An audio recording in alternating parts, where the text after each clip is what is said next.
name is Shantae. And I'm Xavier. We are youth organizer at Team Empowerment. We want to walk your Wizdom from the street. Our second SpeakOut Youth Out Talent Showcase. Holla! Come on, holla! Today is about youth, Rochester using our voice to get power. First, you will hear from us. We have put together a deep play about issues facing police and youth.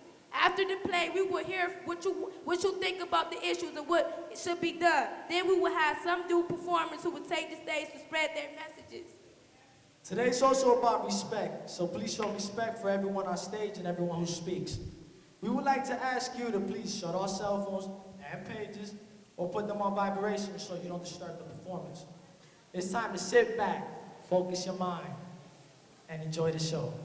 Thank you.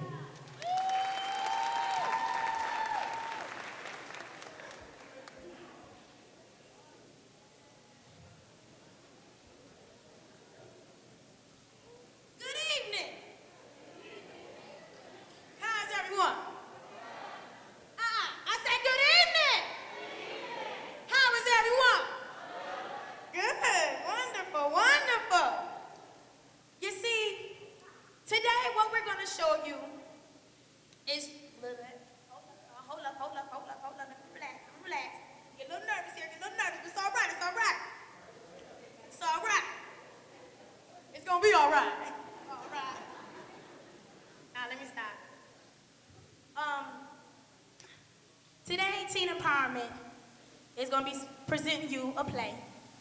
And it's a very true, but the names have been changed to protect the guilty. You see, what we're going to do is show you. You, dealing with family problems, trying to stay in school, and trying to stay positive. You see, contrary to what you have been told, we all traveling on this road called life. Sisters, brothers, mothers, and even fathers.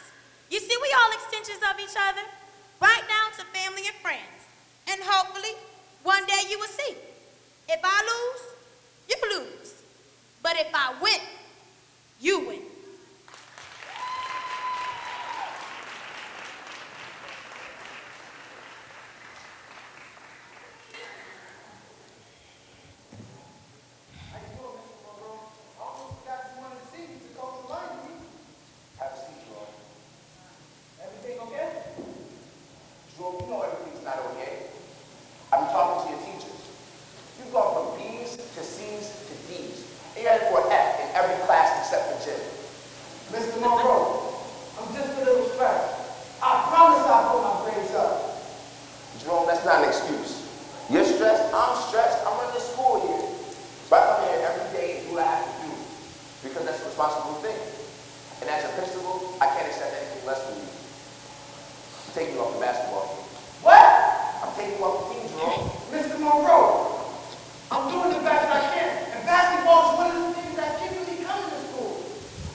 Thanks, old beat up car. That's all right though.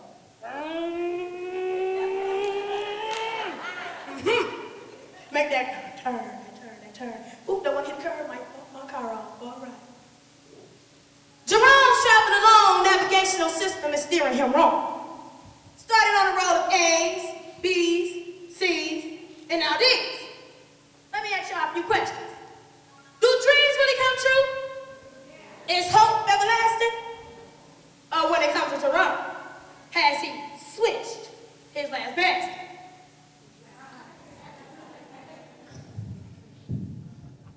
How you doing, sir? My name's Jerome, and I see you had a help wanted sign in your window for about a few weeks now. Yeah, well, man, nice. Then why you got the help wanted sign in your window still? Let me ask you something. You finished school? Not yet, sir. I'm only in 11th grade. I got one more year after this. Yeah, Yeah, well, you see, you need a high school diploma to work here. You tried Tops or Wegmans or something? Yes, sir. Only about 50 times, but I have very good math skills. And I also been told that I have very good people skills too. Yeah, well, you still need a high school diploma to work here. So which is it? You're not hiring, or I don't have a high school diploma? Oh, let me ask you something.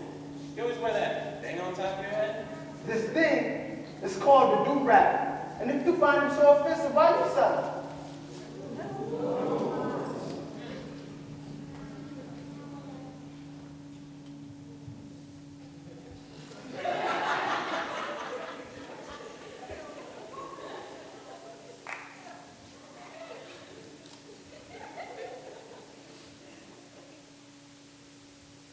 Look at me. What do you see? A convicted do-rag, a felonious white tee. Y'all see these? These are big, baggy boogeyman jeans. They induce nightmares. But I have about 12 pairs. They don't scare me. Why is it that when I walk into a store with a help wanted sign, most of the time I get declined? Do they sell no? Because they believe under my white tee I carry a fofo. Beep. This is a message from your emergency broadcasting system. Under this white tee, there's only me. Me, the extension of you. Minus the white shirt, the suit, the tie, the corporate shoes, minus the lie. Because they told me that this was the land of the free and the home of the brave. And I'm brave. They told me something about life, liberty, and the pursuit of happiness. But y'all see my face? I ain't happy. They told me that all men were created equal. But they forgot to tell me that I had to dress the part. Beep. This is another message from your emergency broadcasting system. You! Thank you. You got to dress the part.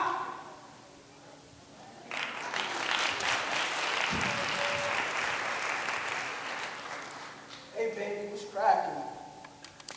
Nothing, but we need I to. got kicked off the basketball team today. For what? I don't know, some bugs. I went over there to that A plus today. What A plus? The one over there on Dewey with that one sign in the window. The manager talking about something, you need a high school diploma in order to work there. Like a brother don't need no money till he get a high school diploma. Jerome, we need to talk. Go ahead, baby, shoot. Well, you know, before we got together, I was seeing somebody, right? Yeah, that dude that scrambled over there on 7th Street, right? Well, he don't do that no more. He opened a little clothing shop and he wants me to manage it for him. You playing, right? No, I'm serious. Then what you tell him? Nothing yet. Then what you gonna tell him? I don't know what I'm gonna tell him, but what I do know is that I need stuff. Not only that, he was my first boyfriend and I think I still love him. Then what about me? I'm broke, you're broke, and my mama always told me two broke people ain't got no business together.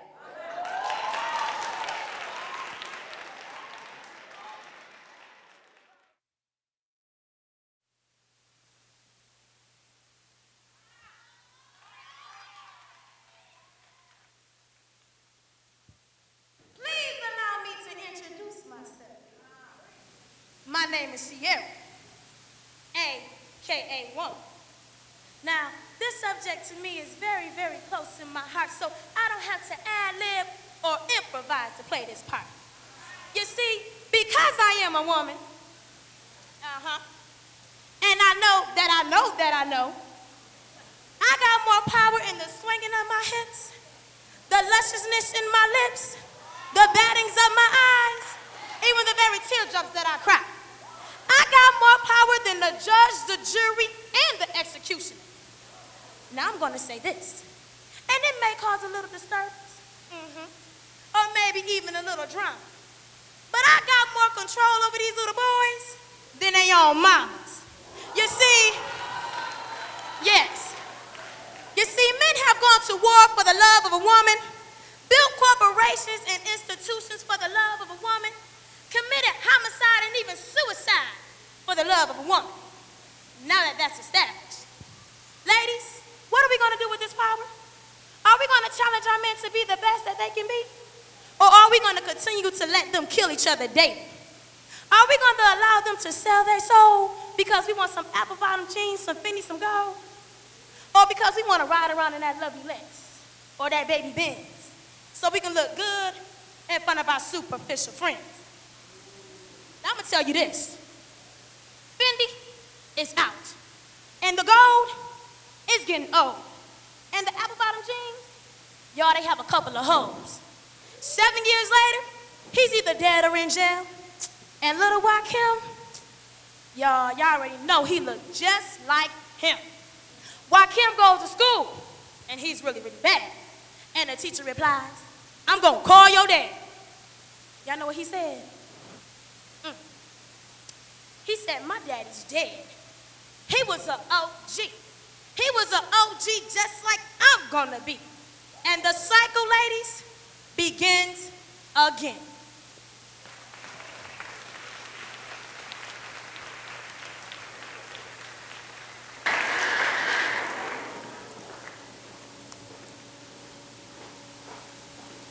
Hey, baby. Hey.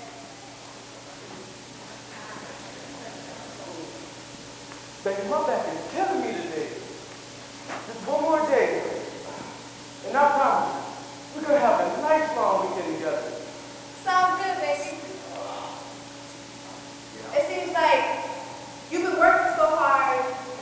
Me and you need some good time together. And you're doing things for us time too. You're right. Here, let me get that for you, baby.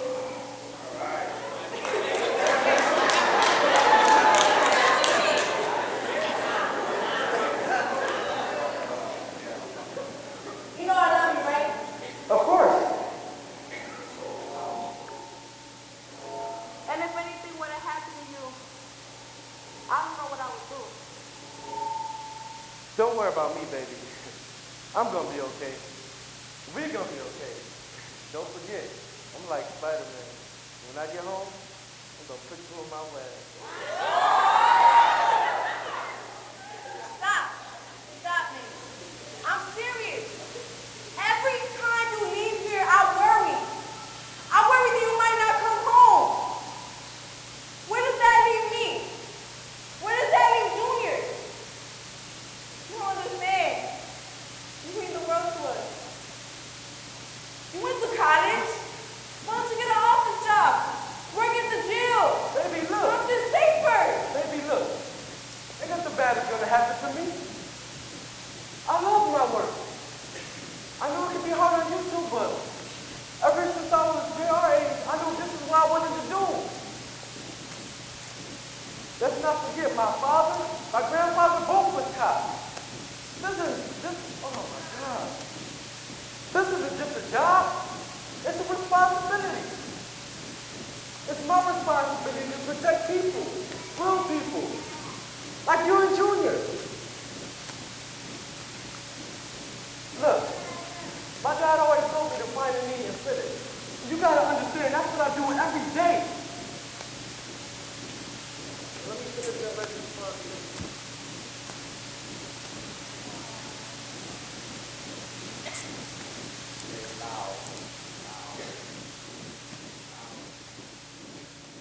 Hey, big guy. Ain't this the one I got you for your birthday? Yeah, it's my favorite. Maybe later we can go out and play catch. Maybe someday. But now, you gotta get ready for school. Yeah, I know. But I wish I didn't have to go to school. I would get my badge and my guns out of the toy box and help you arrest bad guys. Maybe someday. But for now, it's school. And don't forget, we're going to the ball game this weekend. Oh yeah, I can't wait. Just me and you, right? Me, you, some hot dogs, and some ice cream. I gotta go, son. You be good for your mom today, okay? Okay, Dad. I love you. I love you too.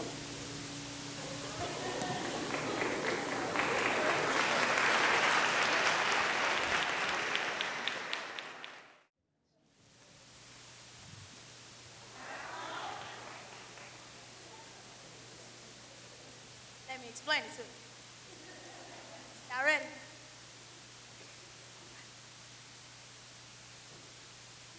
What is a hero? Is he faster than a speeding bullet?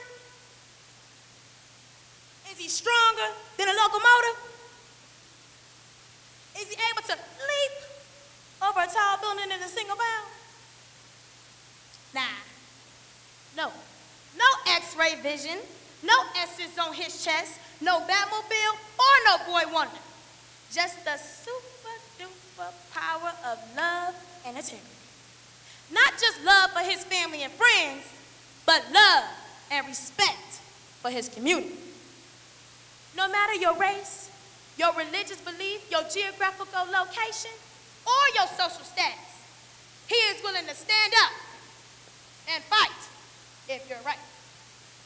Even if you're wearing your little dangerous blue rag, or your terrible white tee, or them big baggy boogeyman jeans that go bump in the night. Yeah, think about it. That's a hero. Yeah, that's a hero.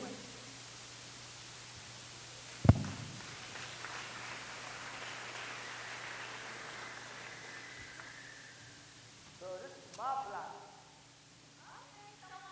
How much did you pay to have that stop sign and that lamppost installed on your block? And how much do the Arabs pay to rent that storefront on your block? Oh, I know what. Two Lucy's in a Philly. Trying to play me? No, actually, you're doing a good job of that yourself.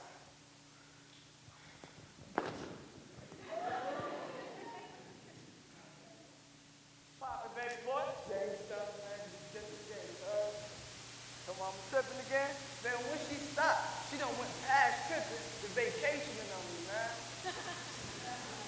Listen, son. You tried to sell your bed while you was still up in it. I would have got up out of there then.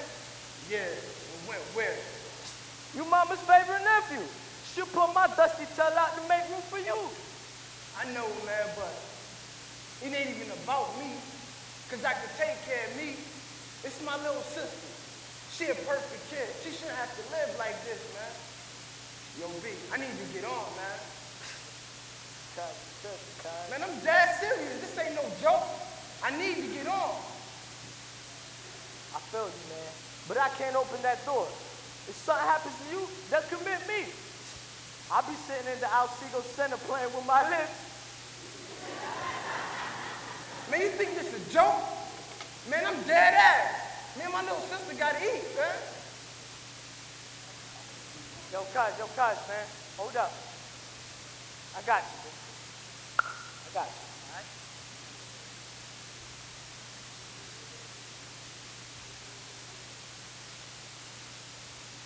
Hello? Yo, my people unemployed, they're looking for work. He asked me to call to see if you had any openings. Man, I'm always looking for qualified candidates. Hey, yo, he comes highly recommended. He blood of my blood. Don't tell me nothing. I need to look in his eyes. Bring him to come see me. Where you at? Where I'm always at. 7th and Bay, 1. Don't be getting all fly with me, cuz. If it wasn't for me, you be driving that little hoopty. Come on, cuz. My man want to meet you.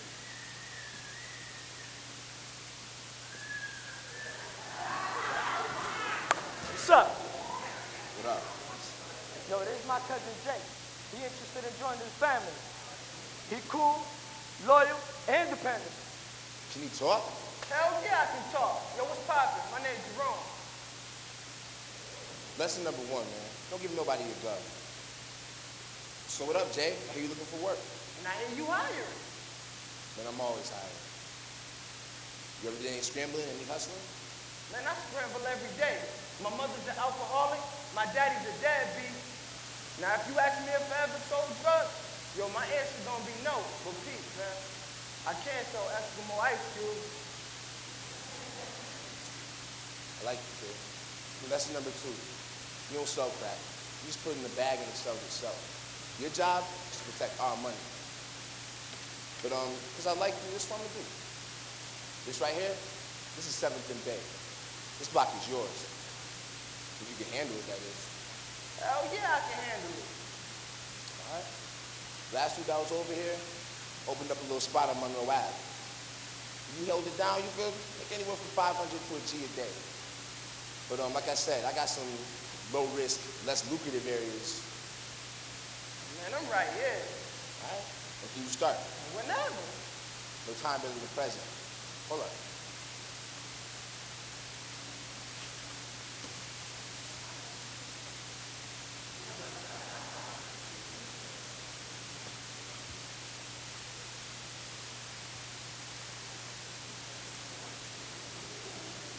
Yo, hold on, man. There's a gun in here.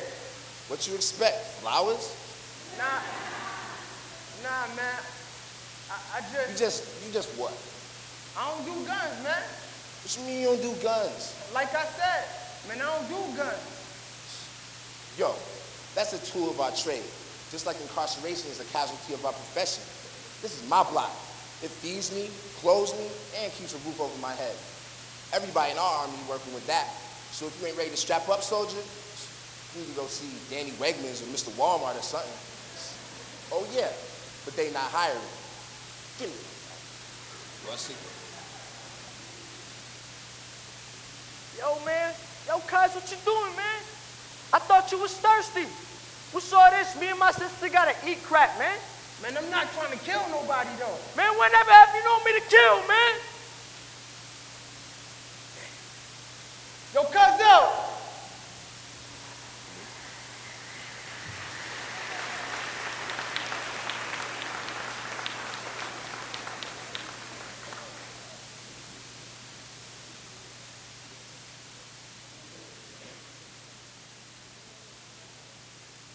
As the world turns, the young and the restless is searching for a guiding light. But there is none. And Jerome's like Ryan, he's running out of hope.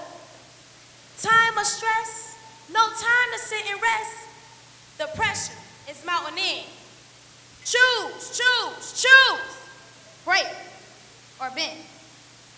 You see, this is part of the story that you will never see because the media control what comes on our TV. You see, they never tell the story behind the story of the dark face with the cold, wintry eyes and the long white teeth. What is a hero? Is he one who risks his life to make sure him and his little sister's all right? Or when stuck between a hard rock and a place, do he cower in the corner and cover his face? You see, when he tried the right way and the right didn't work, and his mother's a drunk and his father's a jerk, when A's became B's and B's became C's and C's became D's, only the deaf, y'all, the deaf can hear the cries. No job, no money, no food, no clothes. Jerome cried some more. But the only people who listened was Spice and Cousin.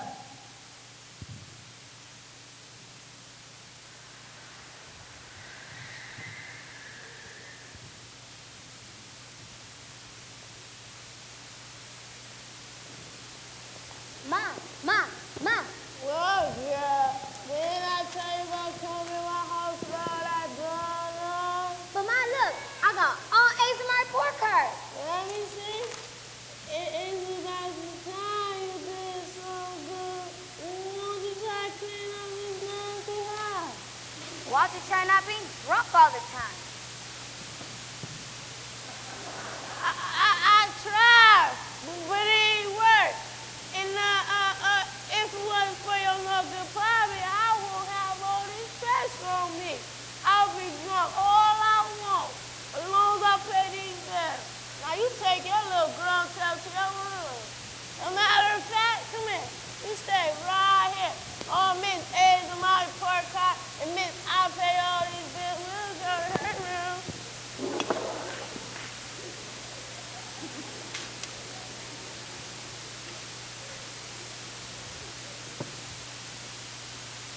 Hey, baby girl. Hi. What's wrong? Ma, he's tripping again. He didn't even care I got all A's in my report card. You got all A's on your report card? In every subject. Math, reading, writing, science, and social studies. Quit playing. For real. See? Oh, this is great, little sis. It's been so long since I got an A. I almost forgot what they look like. Why don't you come give your big brother a hug?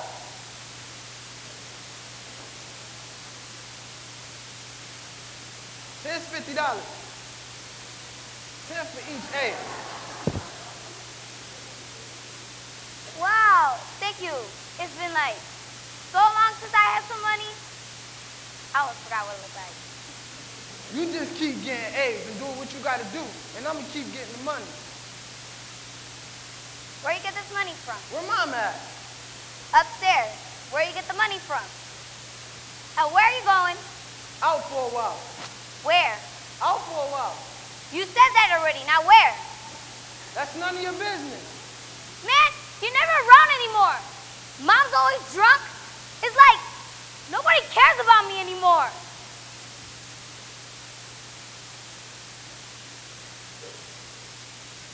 Don't you say that.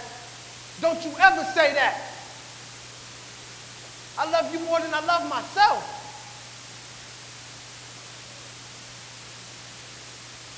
I know. I'm sorry. It's just, I wish we could have a normal family. We will. You promise? Yeah, I promise.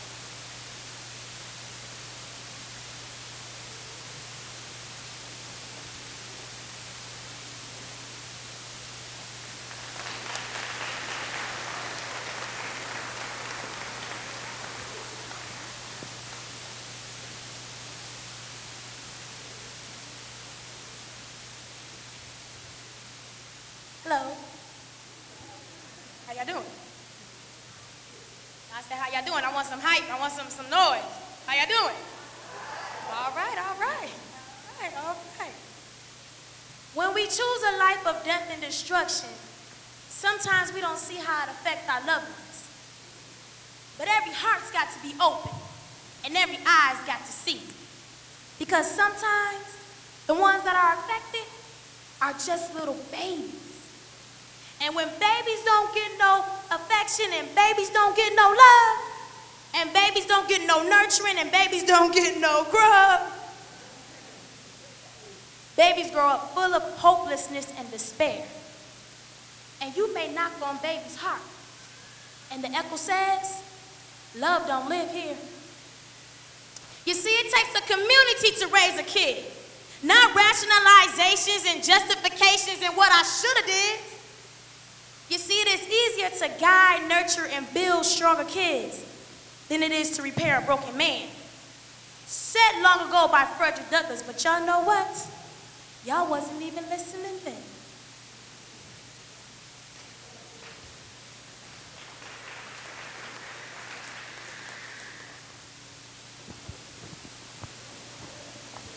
Man, another day in this jungle.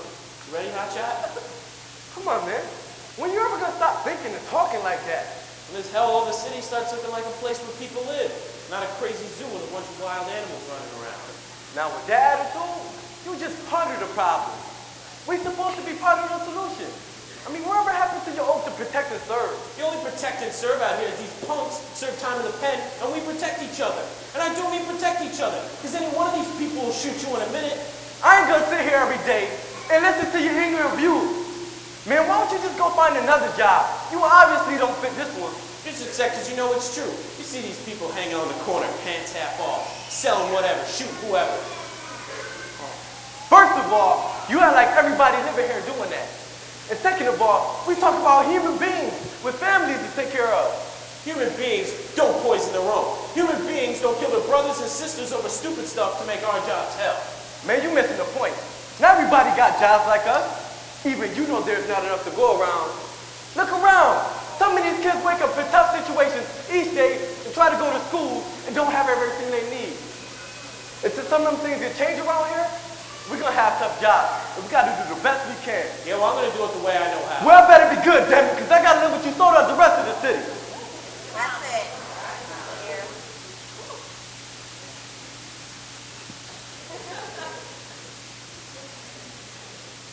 It's funny how a person can have 20/20 vision and can't see nothing.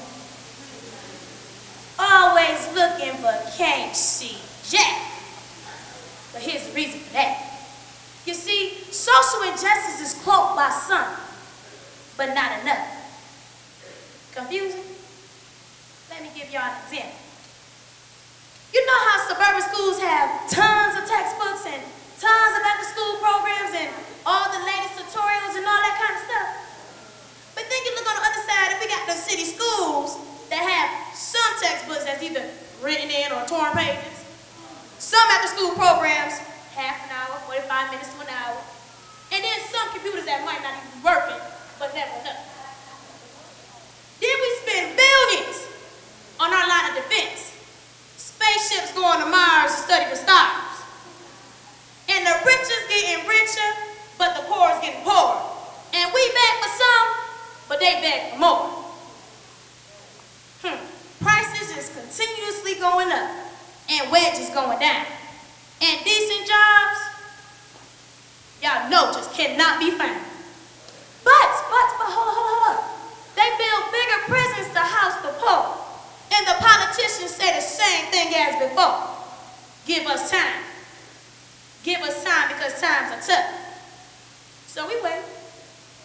For some, but never enough.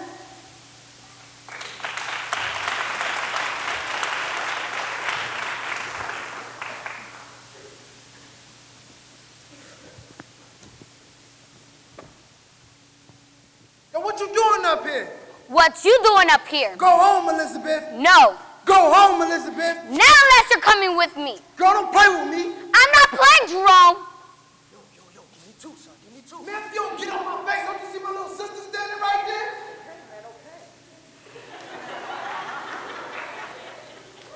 Okay. Elizabeth, listen. I need to do this for a while. I need to do this for us. No, Jerome. You need to do this for you. You think you're a big man now because you got some new outfits, some new sneakers? Because you got a couple gold chains to put around your neck now? No, I think I'm a big man because the couch is up there and the refrigerator ain't empty. You gotta eat, take, perform, and you looking good. But Mama's still drunk. You're still never around, and I'm still getting A's with no one to tell. I'd rather live in an abandoned building and walk around barefoot.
When I was younger, I was never picked when the neighborhood kids played kickball. They said I smelled. They would all gather on the side of my house to play because we had a big empty space next to our house. Sometimes I'll stand around hoping they would change their minds. Other times, I just sat on my porch feeling lonely and left out. One day, Jerome came home with this bucket of chalk, and he began drawing a bunch of connected boxes on the sidewalk. I didn't know what he was doing, but I sat and I watched. He started jumping from square to square, making himself look ridiculous. He told me to join him. I don't know how to play, I told him. He told me he'd show me. You gotta jump to that square, but you can only land on one foot, okay? He took my arms, and we would jump from square to square together. I felt like the most important person in the world that day. He would tell me, don't talk to strangers. Be inside before dark. Boys got the cooties. Don't touch them or talk to them too long. He was the perfect brother. Smart, strong, caring. But I wasn't a good sister. I should have told him to stop coming in this house after midnight. Don't be hanging on the corner with them boys. They don't mean you no good. I should have said, we don't need no money, no mama, no daddy, no nothing. Just each other. Just each other. What was he thinking? He knew better. He taught me. He told me, drugs just mess people up or even get them killed. I should have never left him on that corner. I should have stood my ground, made sure he came home with me. Why, Jerome, why? You said you would never leave me like Daddy did. You said you loved me. You would always be here with me. I never even got to tell you how much I loved you and appreciated you. I never even got to tell you the teachers picked me as Student of the Month.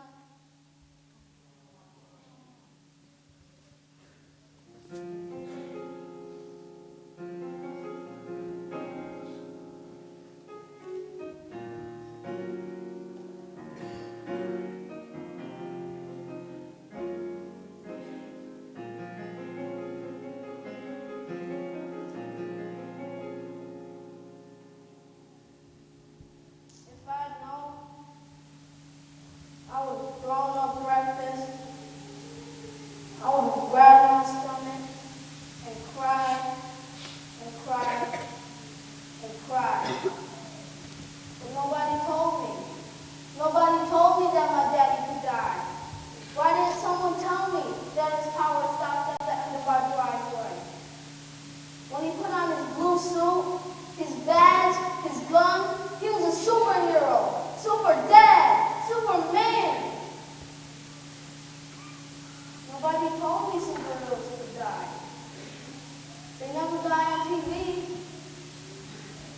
I'm going to ask my mom about that one day, if she ever stops crying. I've tried, but every time she sees me, her chest just heaves up and down like it's going to explode. It's like the broken pieces are trying to get out and come back together somehow. Yesterday, she grabbed me and held me so tight that it hurt. And then the tears came again. She soaked my pajamas and I soaked her nightgown. And only Daddy could stop our tears. Mom was right, exactly right. She was always saying how one day Dad's job would ruin things. But I was always on his side. Because nobody told me about my dad's kryptonite. Nobody told me that one day he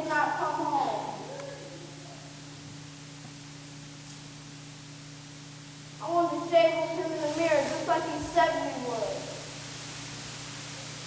I wanted to drive the car and not be out his lap.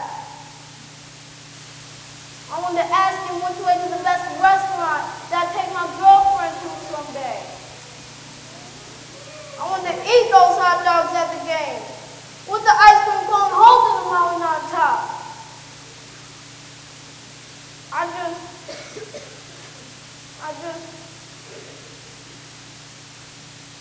want my daddy back.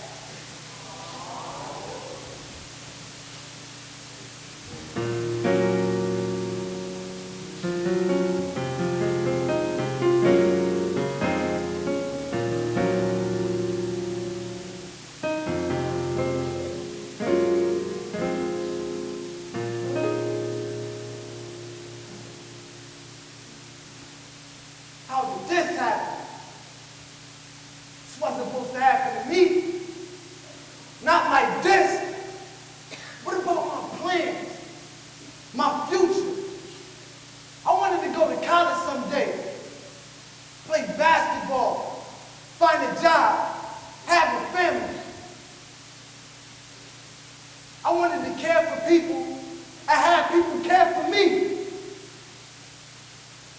I wanted to be everything my daddy couldn't be.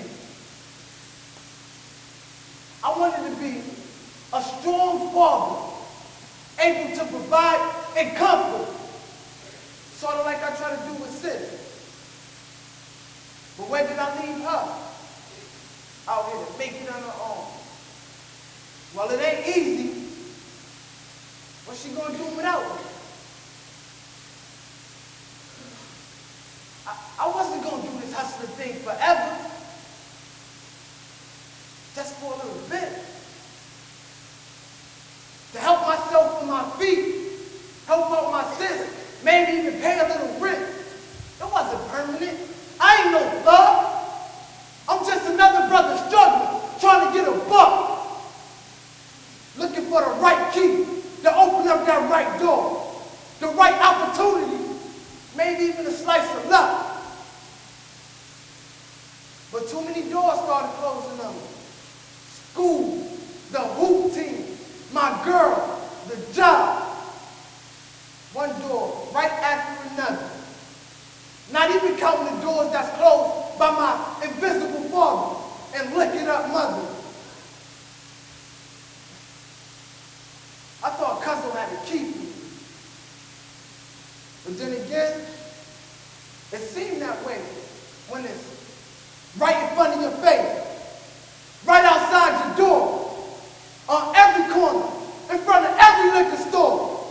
Small-time players, big-time players, looking like they had it made. But look at me. Look where I'm at. Feel like I got played. Played by the thought of material wealth. Played by the system that doesn't care about stress or my mental health. The clothes, the jewels, the floss and the cash. Even my little sis told me it was a dangerous path. But that's how that game is. Cold, hard, and lonely. Sometimes you don't get to go back. I traded in my little sister for that game when all she wanted and needed was my love, care, and strength. I traded in myself, my life, my dream. Gone. Gone like a flame to never burn again. Me, Jerome, never to return again.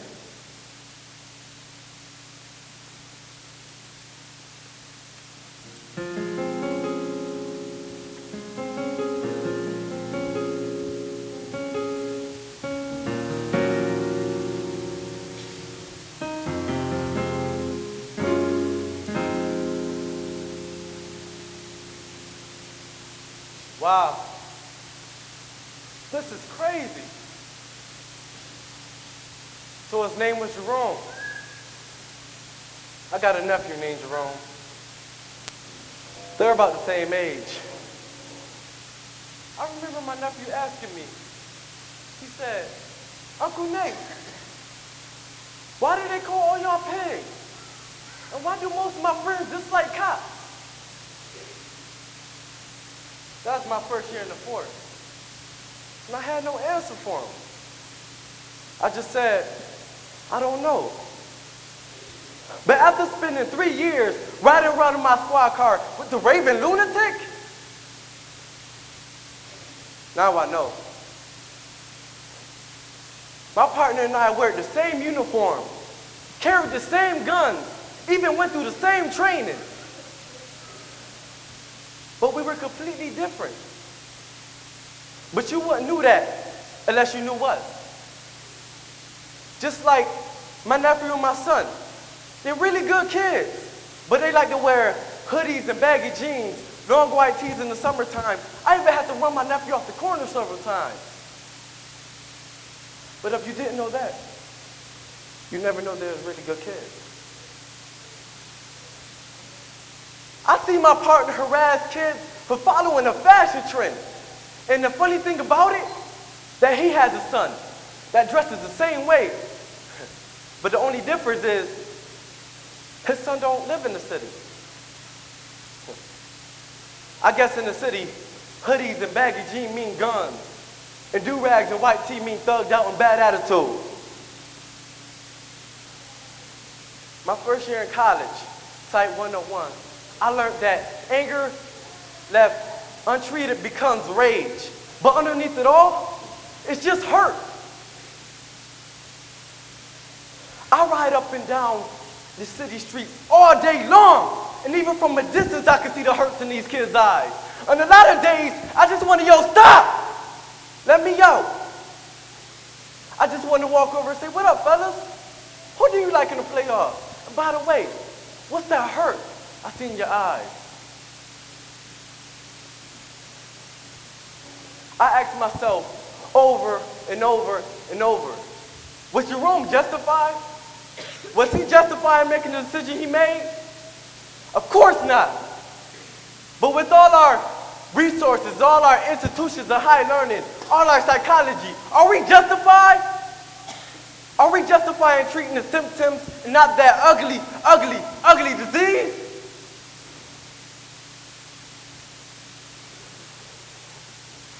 I sure hope that someone be able to see the hurt in my son's eyes before his anger turned into rage, before he forced to make a decision that his life experience had to prepare him for. I sure hope some man is there when he loses his first girlfriend, when he pick out that first tie for his first interview, when he starts to hang out with the wrong crowd, when he starts to question the answers that just don't fit. Like, why do they call all y'all pigs? Why do most of my friends hate cops?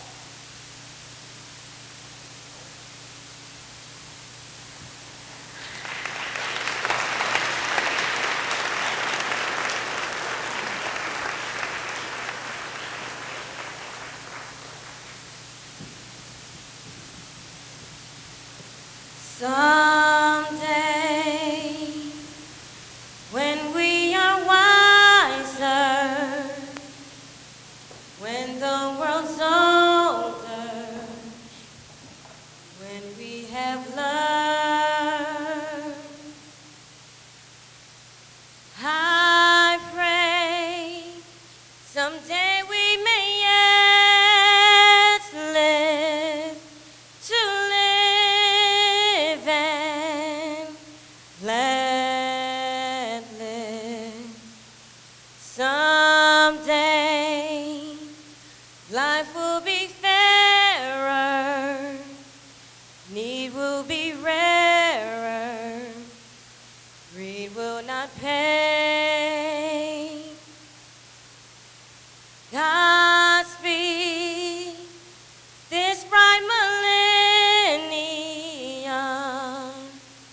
on its way. Let it come someday.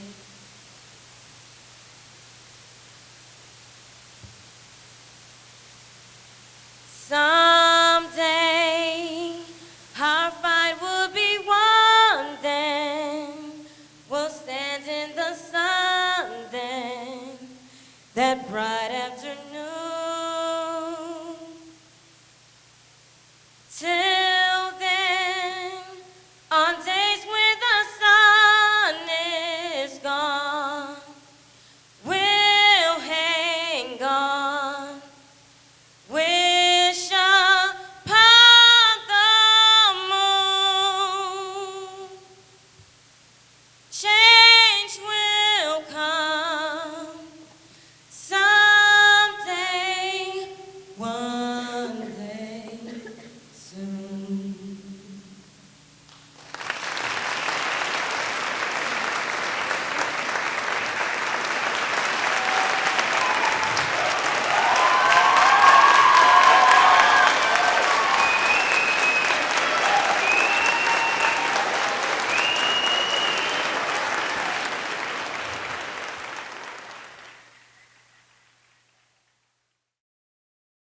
What up, everybody?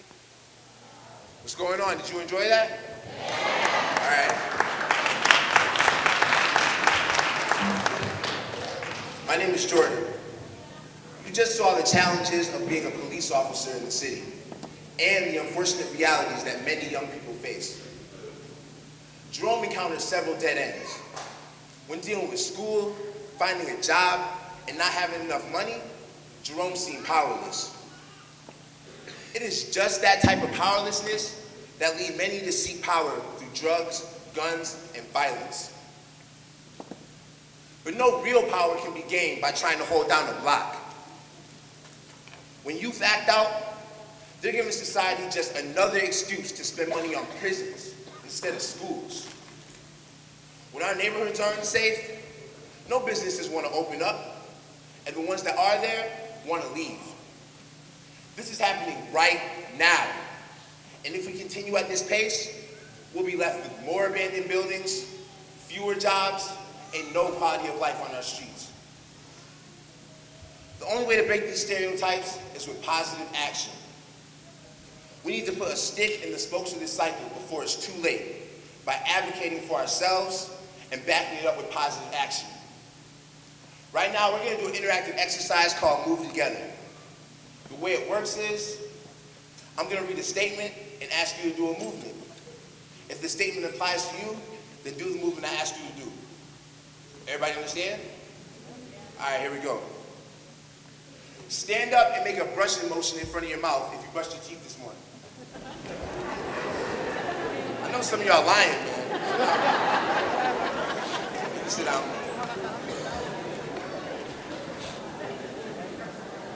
All right, now make some driving motions if you'd rather drive home from here than walk or take the bus.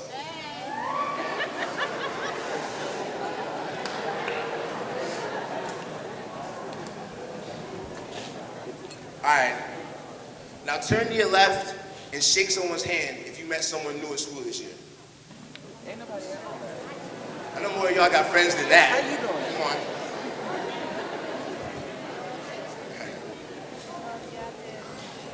All right, now stand up and put your hands behind your head like this.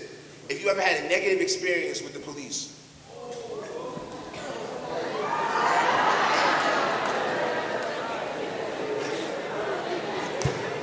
You sit down. Now, stand up and pound your chest with respect twice if you ever had a positive experience with the police. Wow.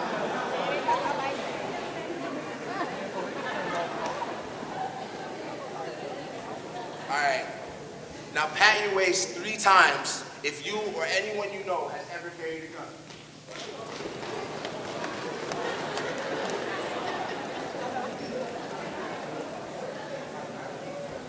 All right, this one's kind of serious though. Now bow your head if you know someone who's been a victim of violence.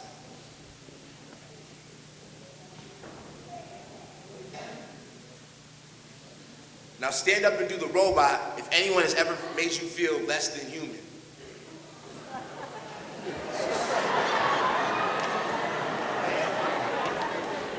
No one's ever made any of y'all feel bad. You know? Yeah, I know you know how to do the robot. All right.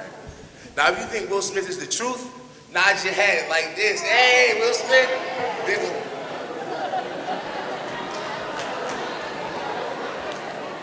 If you wish I would get off stage for asking that question, do the Apollo Sandman wave.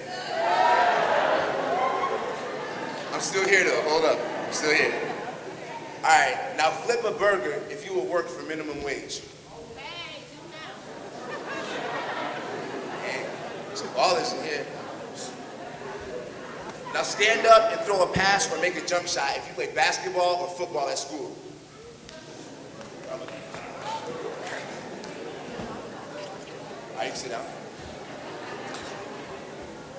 Now stand up if you play lacrosse, girls field hockey, golf, or gymnastics for your school.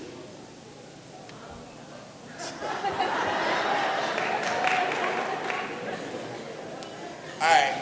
Now stand up and wave some peace signs in the air if you're willing to work with us to get more jobs and opportunities into the hands of city youth.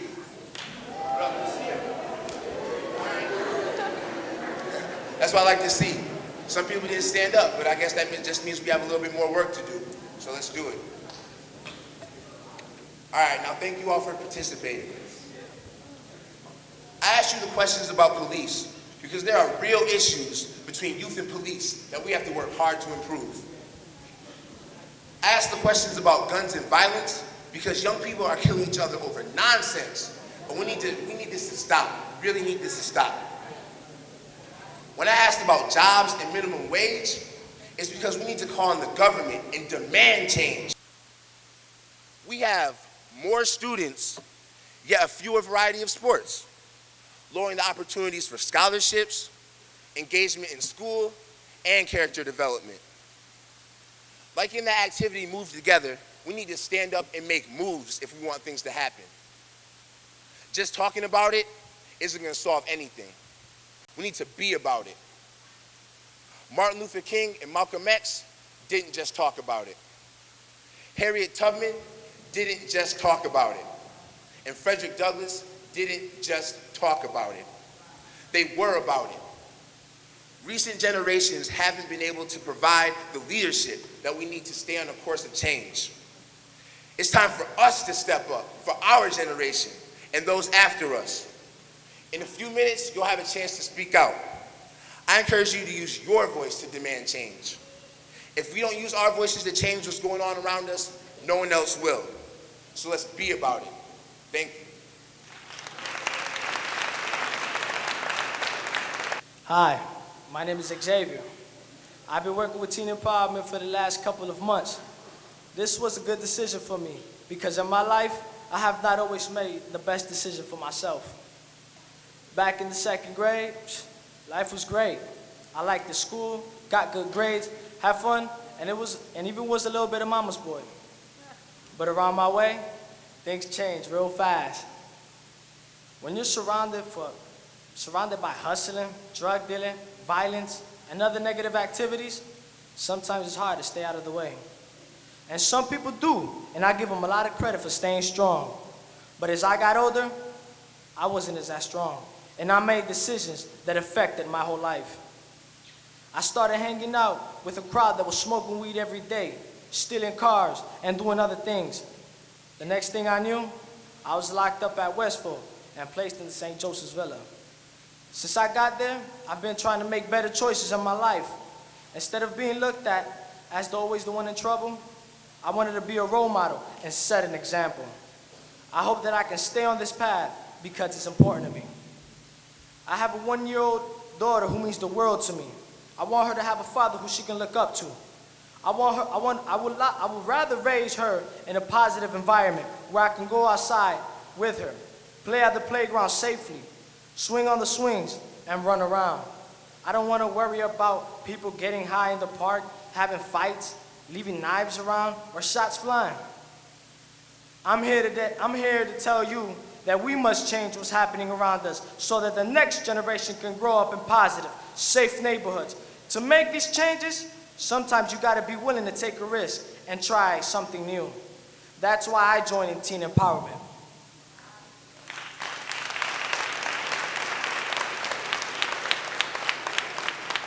Since I've been at T, I have met a lot of new people trying to get some positive things done in the community. I've even done something I never thought I'd do. Sit down and have real conversation with police officers. I've talked to former Chief Duffy, Commander Shepard, and some lieutenants and sergeants from the East Side Patrol. We talked about discrimination, stereotypes, and other issues between teens and cops. We got to know each other so that we could better understand what youth and police go through. Hopefully we can make some real changes by bringing more youth and police together in positive settings instead of the negative run-ins we have on the street. I plan to do my best to stay on the right path, and I hope that opportunities will be there to help me do that. Let's use our voices today to speak out for the jobs and opportunities that teen needs to be successful. Help create the kind of community that I want for me and my daughter. Thank you.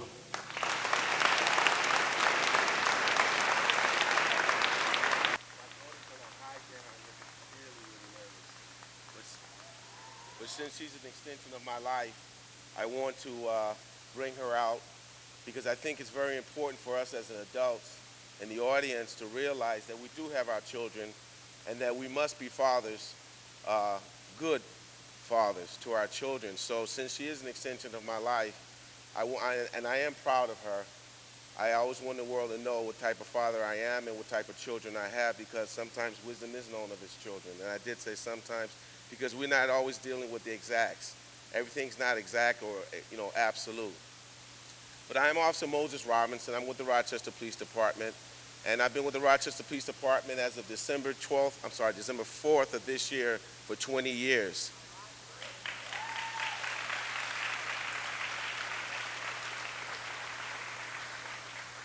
I'm a proud member of the Rochester Police Department. I'm a proud member of this community. I live in this community, and I wouldn't trade the city of Rochester for anything else.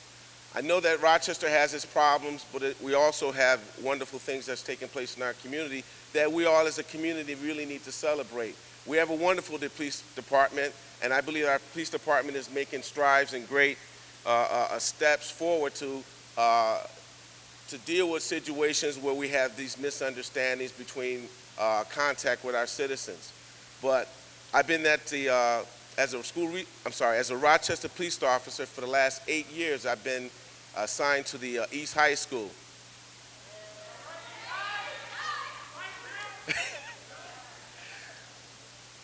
That has been one of the most enduring experiences of my life, because as a police officer, to be able to have the exchange and work with children from East High School for the last 8 years, they have absolutely absorbed me and I've absorbed them, and I learned a lot from my children. And when I say my children, I'm not just talking about my children that come from me, I'm talking about my children who I deal with at East High School. I've learned a lot from them. It's really been an experience, and you know how we all often say, now I've seen everything? As a police officer, sometimes we become hard to a degree because of things that we see every day. And the last experience with the unfortunate and very tragic incidents of DeMario Moore, that morning I went to my school. And I saw something I had never seen before. And I just want to say this, and I mean this very sincerely.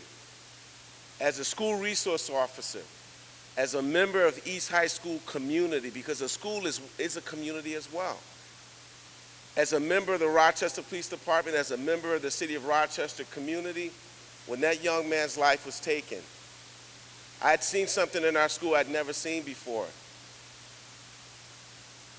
No one in our school could really make sense of what happened to this young man. And we try to rationalize to a degree some things that really are really tragic to try to really make sense so that we can cope with it.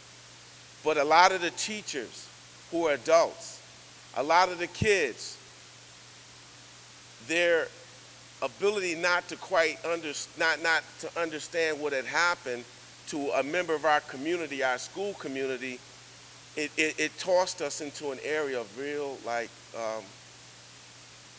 a real negative and really low point in our lives.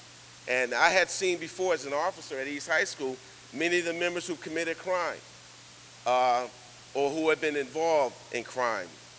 Lucius Wright, some people know Lucius, DeMario, Eric Cunavon, Eddie Irvin, Robert Green, my kids, no longer here for violence that's been committed in this community against them. And what we have to understand is whether we wear blue uniforms or not, law enforcement officers feel the same pain that you feel in the community. We only handle it different. Because when we do our investigations, we have to do a thorough investigation, and it cannot be biased. It has to be an investigation that is clear, that is concise, that is exact, because we want to remove people from our community who perpetrate and commit these crimes against our children. We need your support. I need your support. Most of the time in the community, you will see me around. If you need something, you can contact me at East High School. I'm generally there, out in either my office, talking with somebody that needs help, or we're out there playing with the kids. Maria knows very well. That's right, I called you out. That's right, I called you out. Don't hide. But I have a lot of love for our kids. If there's anything that I can do for you as a police officer, please, please call me. If you feel comfortable calling another officer, please call that officer. But understand there are options and choices that we have, and we don't have to allow this community to be saturated and taken over by people who commit crimes. And they may be members of our own family. But please, please, let's try to do the right thing. May God bless you. May God keep you safe. And may God, above all, have you do the right thing. All right? Say hi.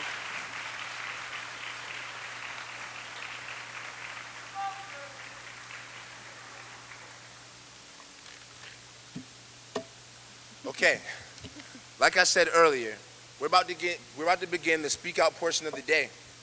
You spent a lot of time listening to us, so now it's your turn. In a moment, I would like to ask you to come up and share your experiences, thoughts, ideas, and solutions. What do you think about the relationship between youth and police? The issue of teen violence, our educational system, the lack of jobs, and other issues we raised in the play and the speeches. All we ask is that you keep your comments to under 2 minutes and that you are respectful. This is a time for us to be powerful, so please, no shout-outs. Okay, let's get started. I say that as a senior citizen, what I'm doing is I'm trying to work in the community by building a little relationship with the young people, by saying good morning, hello, how you doing? Stand in the corner for a few seconds and just talk good stuff, learn their language, stop criticizing them, encourage them, tell them what they can do, try to give them a can-do attitude, that they can accomplish anything that they want to, that dreams do come true, and anything worthwhile having don't come easy. All they got to do is work. My ears are open. We have to learn to listen to these young people, and that's what I'm praying to God to do, to listen and give words of wisdom so they may understand. Thank you. Hello, my name is Omar, and I write poetry, and I try to motivate the youth, and I speak about peace. Today I just want to say a little poem that means a lot to me. It means a lot to the youth, and it's what peace mean to me. Peace. What does peace mean to me? I believe peace means friendship and honesty. It's when people come together and walk them all with harmony, but peace is something we don't see very often. Do not talk about the brothers on the corner because they already know they're there. The problem is keeping the young generation from following the first generation so they won't find their footsteps. There's so many black and Hispanics in jail due to the fact that Monroe County society is infested with drugs and violence. But is there a understanding of the word infested? Because what I mean by the word infested is a society that is becoming corrupt. We do not need all these drugs and violence. Peace is the way to go. Treat someone with respect. Treat someone the way you want to be treated. With peace, less mothers be crying. With peace, more young brothers and sisters be going up with their fathers and mothers. In essence, what I'm trying to say is we need to resurrect our community and our land, but where's the peace that we all desire? Is it at the peace lunches and banquets? Is it at the peace marches? Not really. But the only way we all can believe in peace is if it begins with your heart. Thank you. Thanks, Omar. That was beautiful. I just wanted to say I'm very happy to be here, proud to be here, and as somebody in my own life has worked in education, done a lot with mediation, peacemaking, appreciate the poem.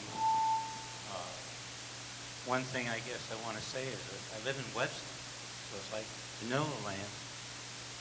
For a lot of people, that's vanilla land, and there's a lot of ignorance on the part of white people about what's happening here in the city and the things that you're talking about here.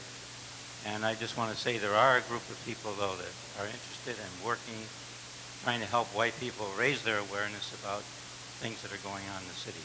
It's not when you cross that bridge over the Irondequoit Bay every time people think, well, it's a different neighborhood. It isn't.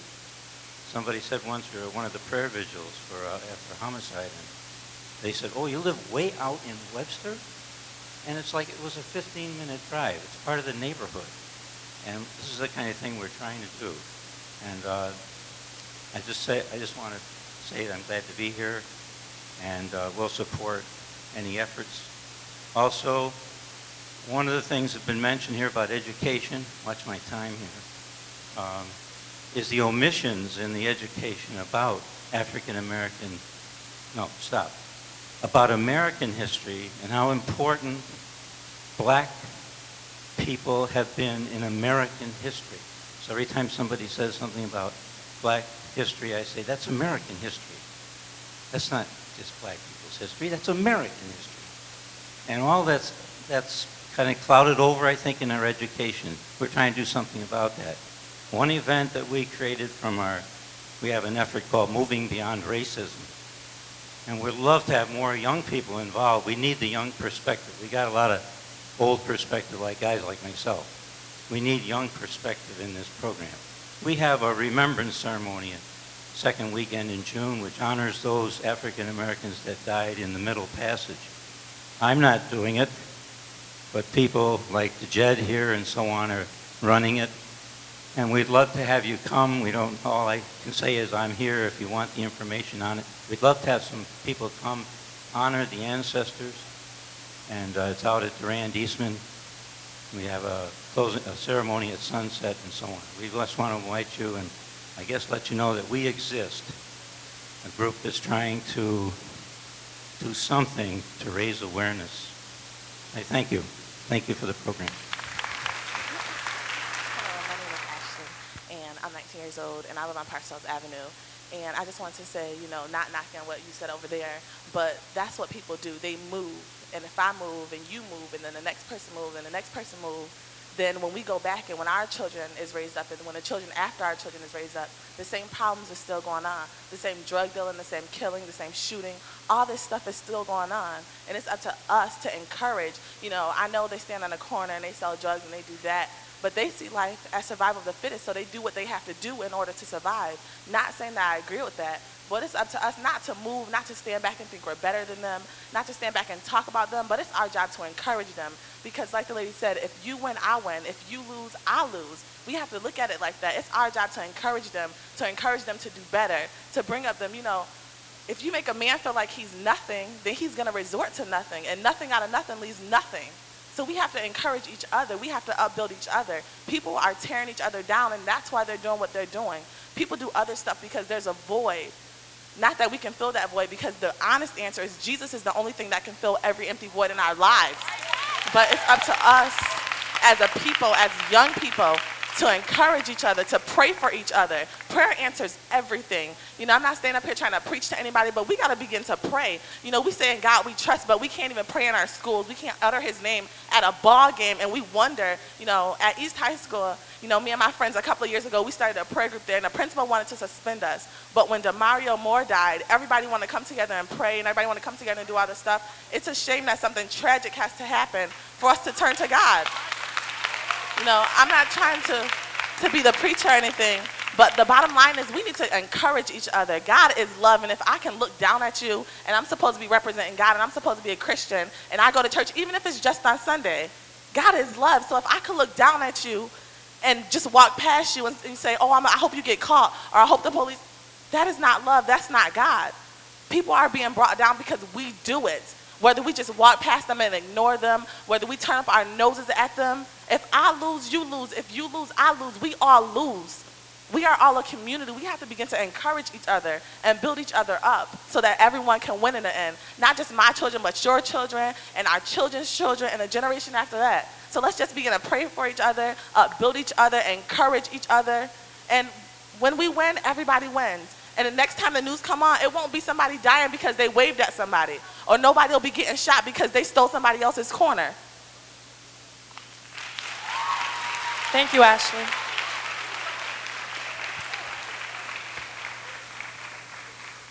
Hello, my name is Nia Jones. I'm also going to respond to something that the young lady over there said. She made a comment. She said, these people are going to be shooting at my house.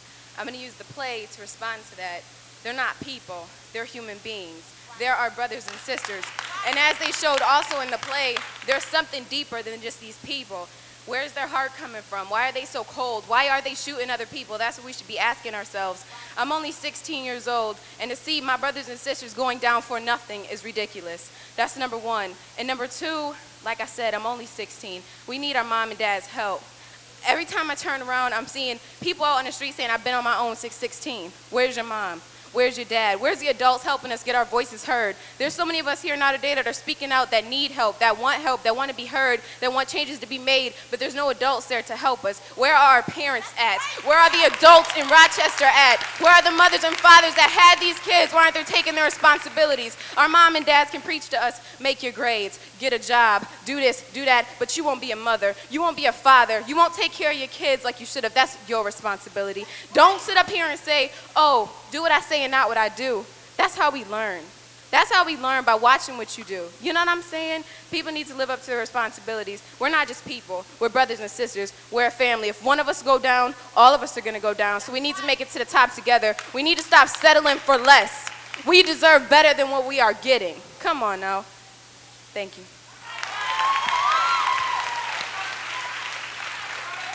Wow, I gotta move away from this corner. I can't touch this corner. It's hot over here. Let me move back here and see what some brothers have to say. Wait, somebody's been in line for a while, so. Oh, I didn't see it. You gotta stand up, brother, so I can see you. Okay, he's gonna go first, because I recognize him, and then you'll go. Well, I see so many people just look me in the eye and ask what the problem is. It's not what the problem so much as it is what is the solution and how can we find it and do it. The solution is not within others but within ourselves. It's not just a problem that's even just in Rochester. This is across the country, across the nation, in every hood, in every corner and every block. You can see problems like this. It's not just us. This is not just your family, not just my family. This is everyone. This is our brothers and sisters, our cousins, our friends. So it's not just us that we're fixing the problem for. It's all of us. You know, it's not just you. It's me. It's your brother, my mother, my father, my sister, everybody. And that's the solution. We just got to stick together and do what we got to do to fix this problem. Thank you.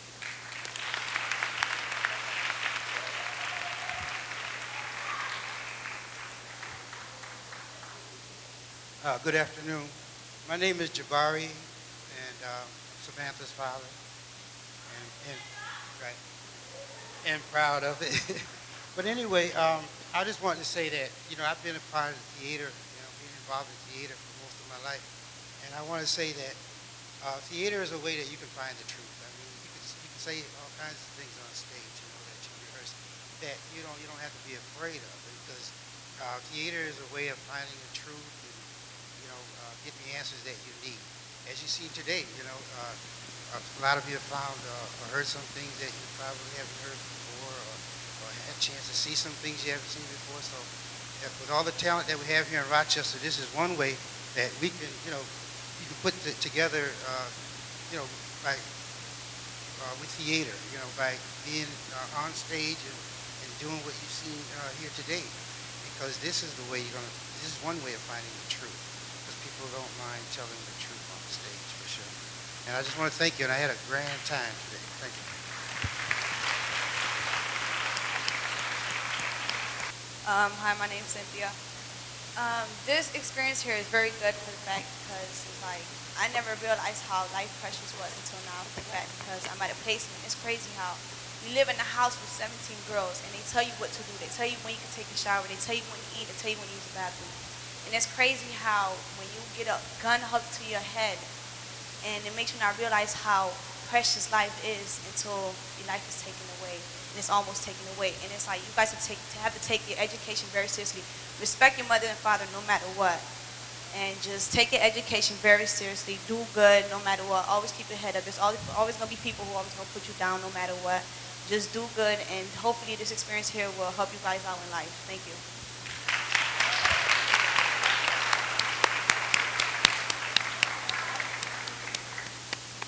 Hi, good afternoon. My name is Chloe Johnson, and I'm an employee of the City School District. In fact, I'm a teacher. And I was touched by the young lady over there, the 16-year-old that was speaking about where are the parents and, you know, where's the support that parents should be giving their children. And I attended a meeting this morning where it was a think tank of women together who are addressing just that issue. And if you would come and give me your name, I would appreciate that as we can start to, we want to create a sense of a place for the youth to come and get that. If they don't have it in their own homes, then we want to be that for those students, from the little ones right up to the teens. And this teen empowerment thing is really great. I enjoyed this message that you sent, because there is a story behind the story. And I think we forget that. And our kids are hurting, and they do need someone to reach out to, and they do need an advocate, and they can't advocate for themselves. You know, when things are not going right in the schools, the adults have the upper hand, and if there's no adult for them that can advocate for them properly, you know, not going in there angry and cussing and fussing and carrying on with the teachers, but actually going in there, sitting down and finding out what the problem is. And if the parents aren't sure how to do that, we have parent liaisons in the schools that can assist them with that. And I think we just need to know what our resources are and start to use them for our youth, because we do need it. Thank you. What really moved me was when the young lady said that there's like $5 million or $1 billion that goes through our hands. And she was talking about us pooling our resources together. And that really is powerful, because what it is like, this is money that's coming out of our hands, and a lot of times we won't put it back into our community. And I wanted to say that community is very important, and that we have to be each other eyes and ears, and we have to support one another. And there's a lot of breakdown within the family, and there's a lot of breakdown within the community. But we have to look at things from a positive perspective. Yes, there's a lot of bad things, but we got to look at the positive and emphasize the positive and support one another. If you don't have somebody to talk to, find somebody to talk to, somebody that's positive. And I'm talking to the youth, but not only the youth, we as adults need it, you know. But I just really like that piece that they said about, you know, pooling our resources together, supporting one another, and just being there for each other. It's very important as a community to come together and not to pull each other down, but to lift one another up. That's all I have to say. My name is Tim, and I think the biggest weapon that should be used against this is your voice. You don't need a gun to stop violence. All you need is your voice. There's no need for a 6-shooter. There's no need for any of that. All you need is a voice and someone there to listen to you. Whether you're 3, whether you're 50. As long as you get someone there to listen to you, it'll get better. Don't ever give up hope, because there's somebody out there that will listen to you and help you. And that's the biggest issue in today's youth, that they don't have someone to listen to or help them. They resort to violence. And violence doesn't have to be your weapon against us. Talking is the way out of it. It's God's gift to you. I mean, God gave you a voice. He didn't give you a gun for a hand, did he? But that's just what I think. Thanks, Tim. All right, I would like to thank everybody in the audience for participating in this speech. Hi, everybody. My name is my name is Eileen. I want to thank you for taking this opportunity to use your voices. Our words and our actions can be powerful in impacting the lives of those around us and motivating each other for change. We are growing up in difficult times, and we need the support of our community if we are going to turn the tides of the destructive behavior that surrounds us. The play that we performed today is one of those ways. It has a very personal connection to me. Although the character I played was the officer's wife, the experience that I could relate to the most was that of Jerome's sister. I know firsthand what it is like to have senseless violence change your whole life. On January 2nd, 2001, my brother Jason was shot and killed at the age of 19. 4 years later, I'm still confused and in pain, and so is my family.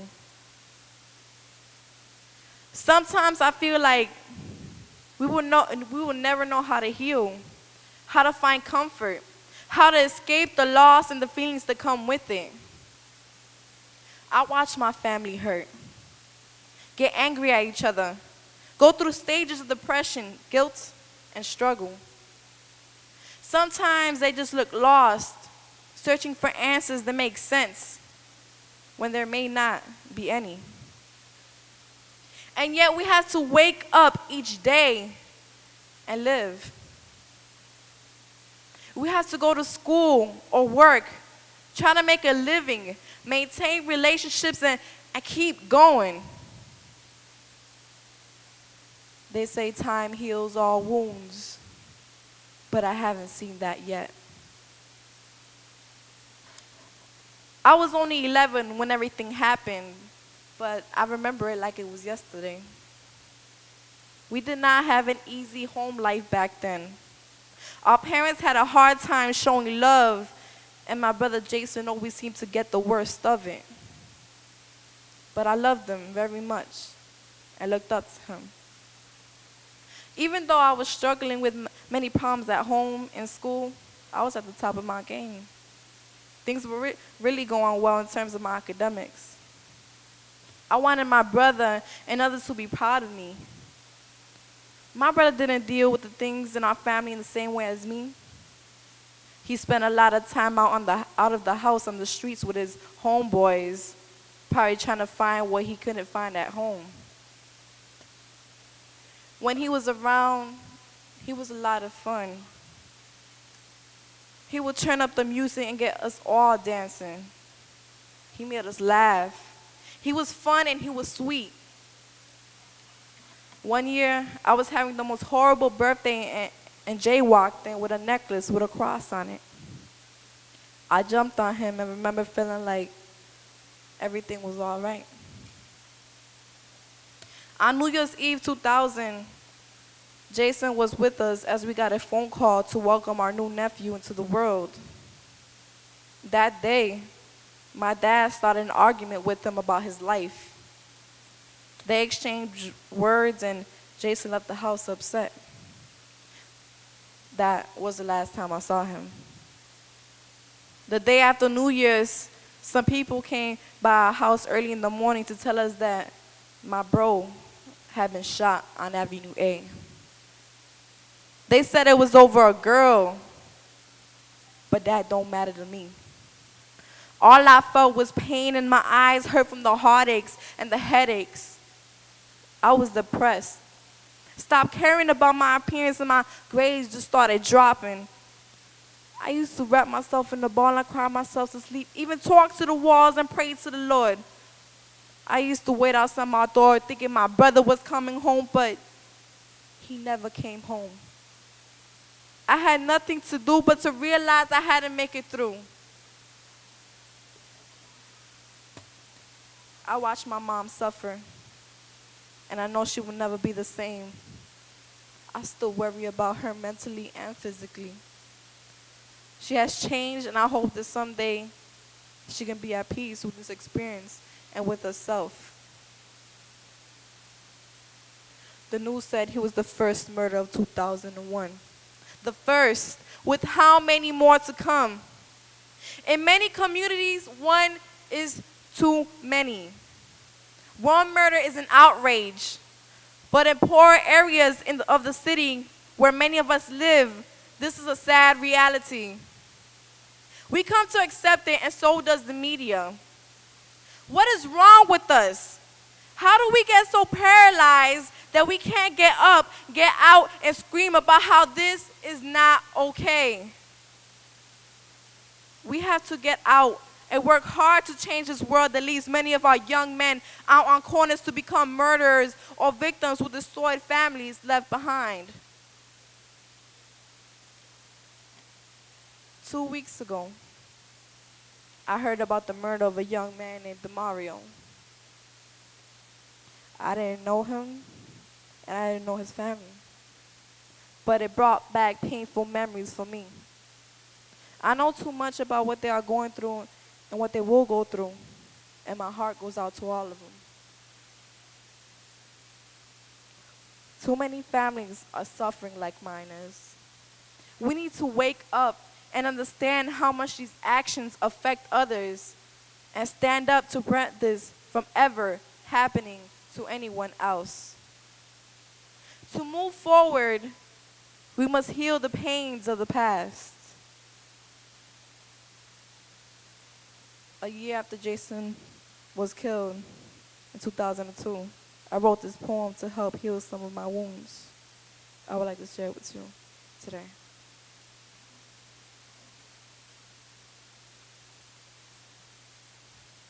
Violence, it's not a game.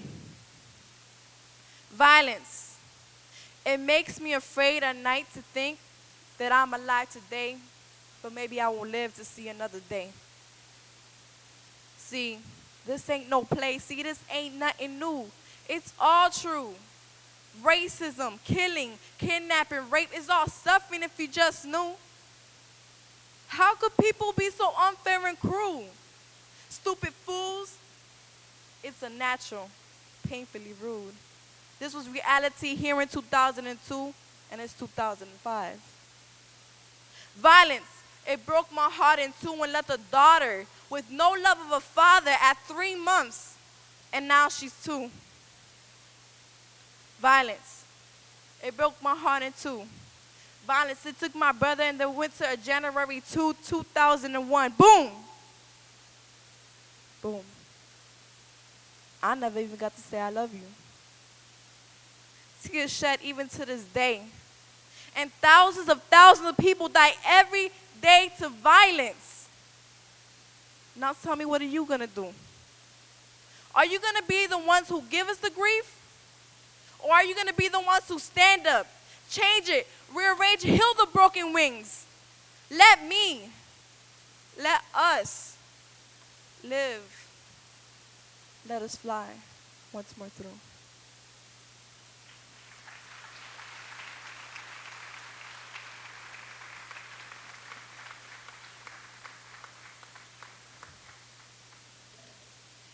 Now, I want to ask all of you to join me in a moment of silence for all those who have been lost and those who are dealing with the loss. I would also like this moment to reflect on the words that have been spoken today so that we may use them as a source of strength and hope in our lives. Please join me.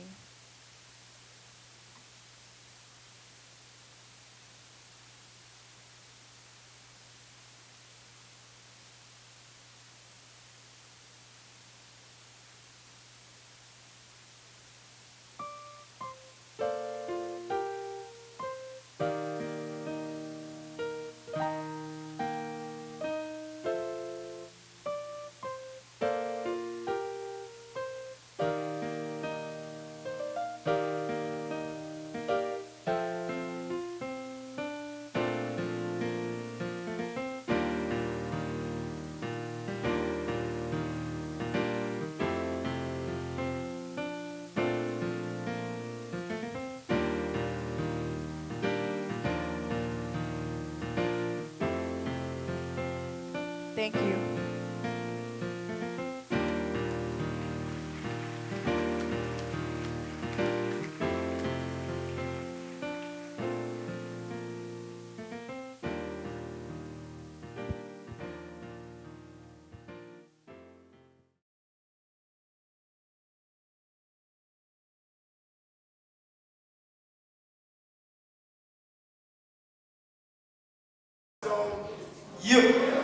You, hey, man, it's the world. Let's drop that beat out there, drop that beat.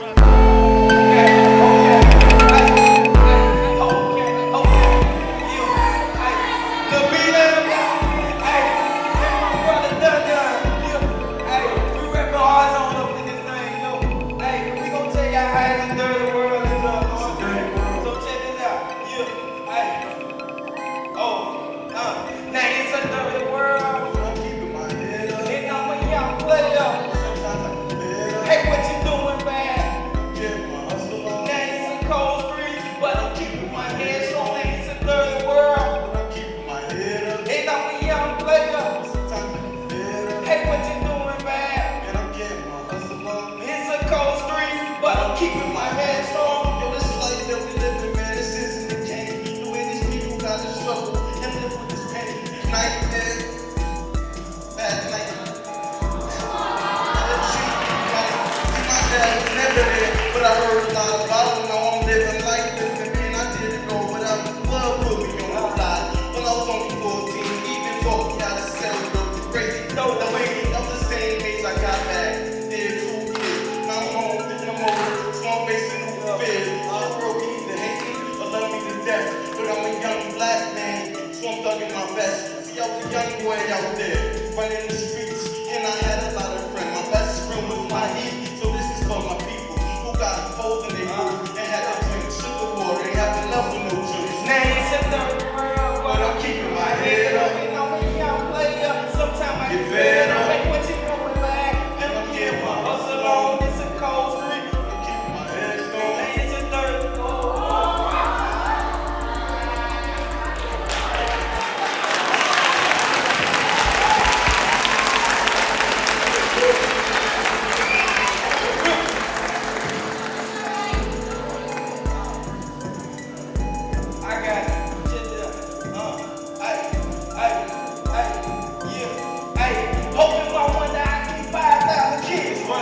Old folks looking at them like they did something, but they ain't do nothing, they won. They ain't have to come down this dirty world. The 5-0, they make us $1. But hold your head when they get tight, you gon' see tomorrow. And give me money, even if you got a very borrow. This for my mamas in the kitchen, who try to raise that man, but that man don't want to listen. My vision is $10 million. Is that too much? Won't you touch 50 pennies? Tell them about to beat us up in this road. But I'm gonna maintain through trial and tribulation. These haters keep on hating, but these hates I keep on making. It's been up and I know the street like it was the back of my head. I pay the man and I take care of me and my mama, you understand? I mean, my plan is to be ballin', make money like a gangster while the city of New Orleans. Now it's a dirty world, but I'm keeping my head up. And I'm a young player, but sometimes I get better. Hey, what you doing, man?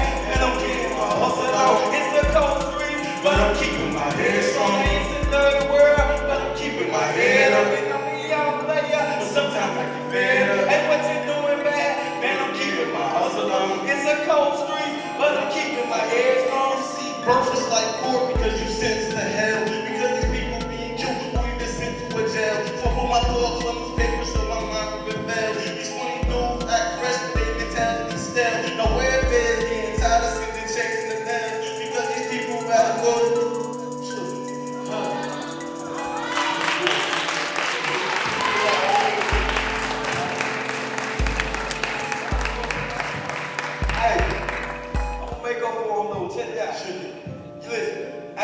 I see my mama was the type who was there on the daily basis. Ain't helping do them things, cause in them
back shot, got a few water. Trees are black, got a few door and the green and the padlock. Who do I see no panic in the fridge and the bell up on the fridge? Hey, one back, in the look in the corner.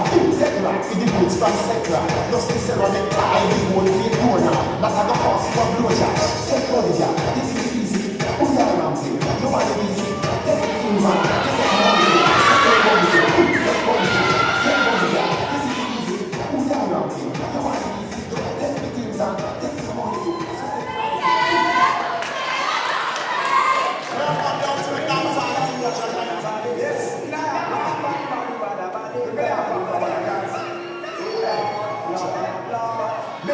Do you wanna this? You wanna this? I will start up a brand new relationship. When I flex like witch, lock her up like switch. If you disrespect me, don't you like her? Do you wanna this? Do you wanna this? Then I will start up a brand new relationship. When I flex like witch, lock her up like switch. When you listen to this, well, boy, anyone you see, you have to learn to see more. You wanna go for me, I'm in the star. You see, I'm a Batman, round and back water. And you see, young and you a baller. Young girl a caller, no more anything anytime the rain fall. Cause in your love life you have to be comfortable. Here come the things called what? Do you wanna this? Do you wanna this? Make us start up a brand new relationship. When I flex like witch, don't have that switch. If I put this from me, then